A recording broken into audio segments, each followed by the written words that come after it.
Samsung just raised the price of the Galaxy Watch 9 by $30. But if you pre-order it on Amazon right now, you actually walk away paying less than last year's model cost at launch. That math is weird, and it changes the whole buying decision. So today, we're going through everything Samsung announced, plus the stuff they'd rather you didn't notice. Stick around to the end, because the battery numbers have a catch nobody's talking about. Number 1, the price, and the deal nobody is explaining. Let's start with money, because that's the part that actually decides this for most of you. The Galaxy Watch 9 starts at $379.99 for the 40mm Bluetooth model. Real quick before we get into it, if you like breakdowns where somebody actually does the math instead of just reading a spec sheet, hit subscribe. Costs you nothing, helps the channel a ton, and you'll catch the next one. Alright, back to the numbers. The 44mm version runs $409.99. Want LTE on your wrist? That's $50 on top of either size. So the 40mm LTE lands at $429.99 and the 44mm LTE at $459.99. Now compare that to last year.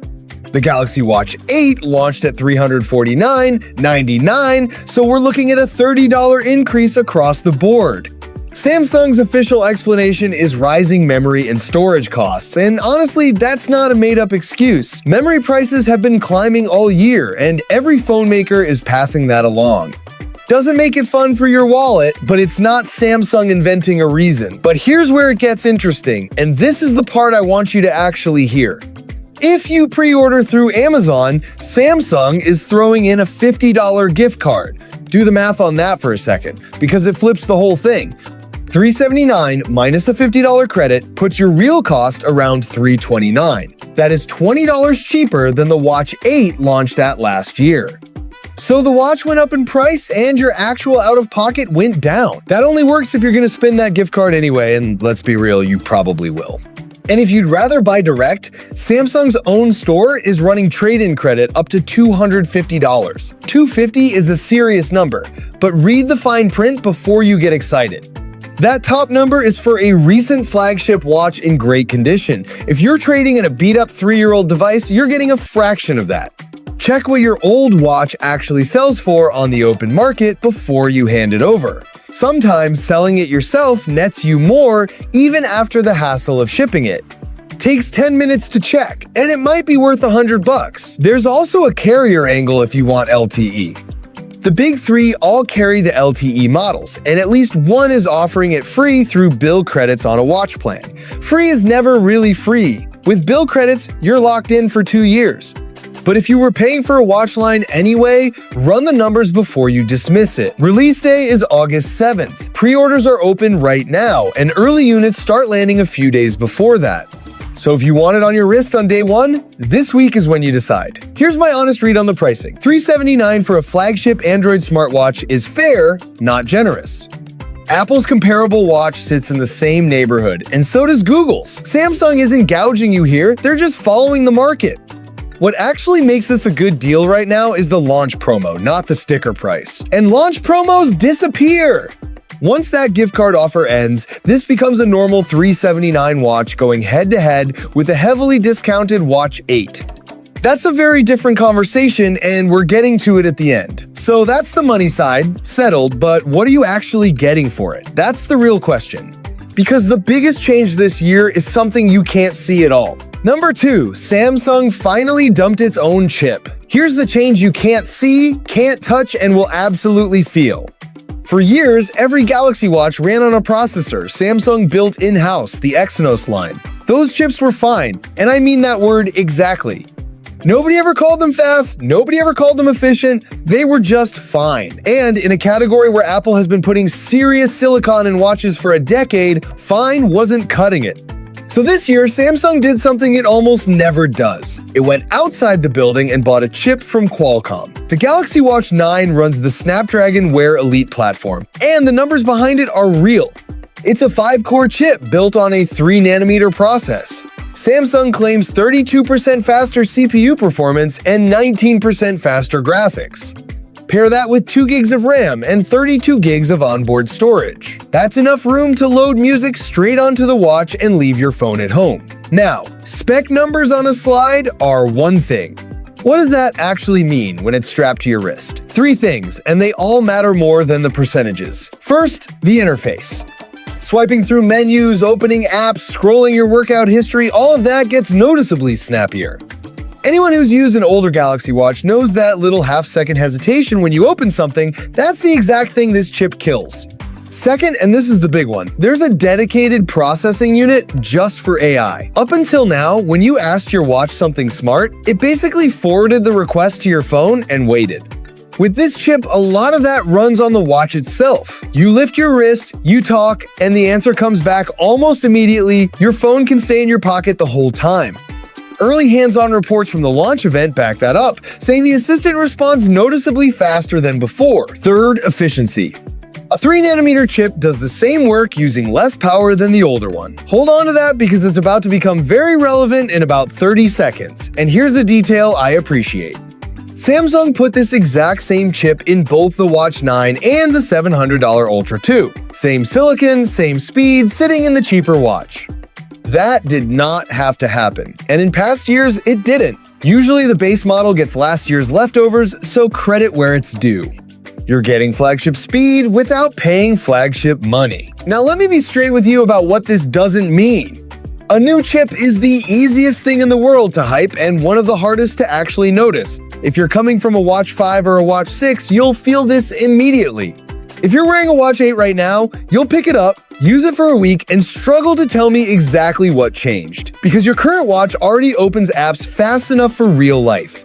Speed stopped being the bottleneck on these things a while ago. Nobody out here is losing sleep because a menu animation takes an extra 100 milliseconds. So don't let a percentage on a slide talk you into spending $380. And there's one thing we genuinely can't answer yet.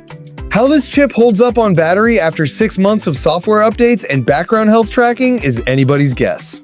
That kind of thing only shows up in long-term use, not in a hands-on demo at a launch event. If you pre-ordered one, come back in a couple weeks and tell me how it's holding up.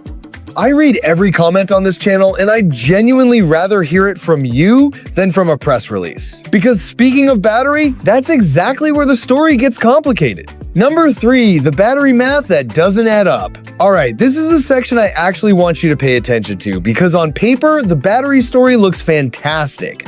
Samsung bumped the 40mm model from 325 mAh up to 390. That's a 20% increase in capacity, which is a legitimately big jump for a watch.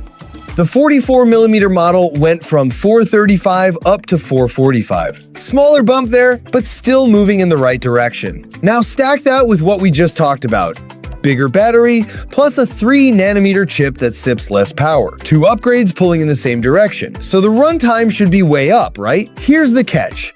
Samsung is quoting up to 40 hours with the always-on display turned off, and that is the exact same number they quoted for the Watch 8. 20% more battery, a more efficient processor, and the official runtime didn't move an inch. Let that sit for a second, because it tells you something. So where did all that extra capacity go? My honest read is that the new AI health processing ate it. That dedicated chip running your vitals overnight, crunching your sleep data, powering the assistant on your wrist, none of that is free. You're not getting more hours, you're getting more work done in the same hours. Which is a legitimate trade, and I'm not saying it isn't. More capability at the same runtime is still progress. But it's not what the marketing implies when it says 20% bigger battery, and it gets more specific than that. Some early hands-on coverage points out that the runtime improvement really only applies to the 44mm model. The 40mm, the one most people buy, is basically holding steady. And reviewers already struggled to get a day and a half out of the 40mm, Watch 8. So if you've got smaller wrists and you were hoping this generation finally ends nightly charging, I'd temper that expectation. It's a solid watch, just not the one that fixes that particular problem. Let's talk about what 40 hours actually means in your life. 40 hours means you charge it every other day, at best. Turn the always-on display back on, which most people do, and you're charging nightly. Track your sleep too, and now you're squeezing charging into your morning routine or your shower. That's the actual experience with basically every full-featured smartwatch right now. If week-long battery is what you want, you're shopping in the wrong category entirely. That's screenless tracker territory, and honestly, there's no shame in that either. The display is a better story, and I'll give Samsung real credit here. The screen hits 3000 nits of peak brightness. Translation for anyone who doesn't speak spec sheet. That's how readable it is in direct sunlight. You know that moment where you're outside, you flick your wrist, and all you see is your own reflection? That's the problem this solves. The case also got thinner, down to 8.6 millimeters, and the band is 17% lighter. Small stuff on paper, but you notice small stuff on something strapped to you 16 hours a day. One thing Samsung still hasn't published is an actual charging time. How long it takes to go from empty to full is not in any official spec sheet I could find. If you get one on August 7th, time it and drop it in the comments. That's the kind of number reviewers skip right past and buyers actually care about. Because the reason all that battery is being spent is what's happening on the underside of this watch. Number 4, the health features are the real upgrade. So if the battery life didn't improve and the design barely changed, what did Samsung actually spend that new chip on? This? The health stack. And it's genuinely the most interesting part of this whole launch. The hardware underneath is familiar. You've still got the bioactive sensor handling heart rate, ECG, and body composition. There's an infrared temperature sensor, plus the usual motion and ambient light sensors. For a watch at this price, that's still a stacked sensor package. None of that is new, and I'm not going to pretend it is. What's new is what the watch does with all that data. The headline feature is called Vitals, and it works like an early warning system. Instead of showing you a wall of separate numbers, it pulls your overnight readings together into one picture. Heart rate, temperature, oxygen, sleep stages, all of it feeding into a single baseline. Once the watch knows what normal looks like for you, it flags when you drift off it. And that's a smarter approach than it first sounds. A single number out of context tells you almost nothing. Your body usually starts sending signals before you consciously notice something's off. You know those mornings where you just feel flat and can't point to why? That's the exact scenario this is built for. Not a diagnosis, just a nudge to go look a little closer. The second one is called Fitness Index, and this is aimed at anyone who trains regularly. It combines how hard you loaded your cardiovascular system with how well you actually recovered. Then it tells you whether today is a push day or a rest day. That kind of readiness score used to live exclusively on expensive endurance watches. Having it on a mainstream $380 watch is a real shift in this category. You no longer have to buy a dedicated sports watch just to get that number. Then there's the Assistant, running locally thanks to that new chip. You can ask about your sleep, your training load, your heart rate, and get an answer in plain language. No pulling out your phone, no waiting on some server halfway across the country. Early hands-on reports specifically called this out as one of the most impressive things about the watch. Gesture controls also got expanded, so you can take calls or trigger actions without touching the screen. Sounds gimmicky until you're cooking or caught in the rain, then it's genuinely useful. Now, here's my honest take, and this part matters. This is not a medical device, and Samsung says so themselves in the fine print. It doesn't diagnose anything, and it doesn't replace an actual doctor. What it gives you is better awareness of your own patterns, which is valuable, but is not the same thing. And if you're the kind of person who spirals over every irregular reading, this feature set might stress you out more than it helps. Be honest with yourself about that before you spend the money. There's also a data side people rush past. All of this runs on your personal health information, and you should decide deliberately what you're sharing and syncing. Go through the permissions in the app once, properly. Instead of tapping accept on everything, 5 minutes in that menu is worth more than any feature on this list. Nobody else is going to do it for you. And no, non-invasive blood glucose still isn't here. It gets rumored every single year, and it remains a genuinely hard engineering problem. But the direction is unmistakable. This watch doesn't want to count your steps anymore, it wants to interpret them. That's the actual product Samsung is selling this year, not the case or the screen. So which model do you actually buy, and is there a smarter play than the new one? Number 5, which one to buy, and who should skip it? Alright, decision time, because knowing the specs is useless if you still don't know what to click. Let's start with what's actually on the menu this year. There are 2 watches, the Galaxy Watch 9 at $379 and the Galaxy Watch Ultra 2 at $699.99. And notice what's missing. There is no Classic model this year. If you've been on this channel a while, you know the Classic was the one with the rotating bezel around the screen. You'd spin the ring to move through menus without ever touching the display. Gloves in winter, wet hands at the gym, that ring was the best input method on any smartwatch, period. It's gone. Samsung split the lineup into everyday watch and rugged outdoor watch, and the Classic didn't survive the cut. If that ring was your thing, grab a leftover Classic while stock lasts, because I wouldn't bet on it coming back. So Watch 9 or Ultra 2. Both run the identical chip, so speed is a wash between them. What your extra $320 buys is an 800 milliamp hour battery, roughly double the smaller watch. Plus a tougher case with an IP69K rating, and it's actually 12% thinner than the last Ultra. That's built for long hikes, ultra distances, multi-day stuff way off the grid. If that's genuinely your weekend, the Ultra earns it. And now the part where I talk you out of spending money. Most people buy the Ultra out of fear of missing out. Then they wear it to the office and the grocery store for 3 years. If that's your life, you're carrying an outdoor tool you'll never actually use. Be honest about how you'll use it, not how you plan to use it after you finally start running again in the spring. Now the option nobody selling you a watch wants to mention. Right now, retailers are clearing out the Galaxy Watch 8 to make room for this one. Prices on last year's model are dropping fast, and it launched at $349. When it hits a real discount, you're looking at a watch that does most of what this one does for a lot less money. Same design language, same sensor array, same 40-hour battery claim, and most of these software features tend to roll down to older watches and updates eventually. Here's my actual recommendation, broken down. If you're wearing a Watch 8 right now, do not buy this. Your watch didn't get worse this week. Save your money and revisit this next year. If you're on a Watch 7 or older, this is a genuinely worthwhile jump. New chip, brighter screen, bigger battery, the whole new health platform, you'll feel all of it.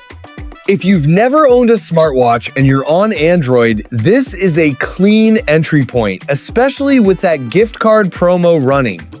And if you're a deal hunter who doesn't need the newest thing, watch the Watch 8 price this month. That's probably the smartest buy on this entire list. A few things we still don't know, and I'd rather say that than guess. Real-world battery life needs weeks of use before anyone can speak to it honestly. Charging speed isn't published. Whether these health features land on older watches via update isn't confirmed. I'll follow up when there's actual data instead of launch day claims. So which way are you leaning, and what are you wearing right now? Drop it below, because your take is genuinely more useful to the next person watching than mine. That's the Galaxy Watch 9, honestly. Good watch, real upgrades under the hood, priced fairly for what it is. Just not a must-buy for everyone, and anyone telling you otherwise is selling something. So that's the Galaxy Watch 9, fully official and fully broken down. The Qualcomm switch, the battery that got bigger without getting longer, the brighter screen, the new AI health platform, and the end of the Classic. Which one are you going with, the Watch 9, the Ultra 2, or are you holding on to what's on your wrist right now? Drop it in the comments, I read every single one. Links to everything are down in the description if you want to check current pricing. If this broke it down for you, smash that like button and subscribe to Premium Tech. We cover Samsung gear every week the way we'd explain it to a friend, not the way a press release would. Thanks for watching all the way through. Peace.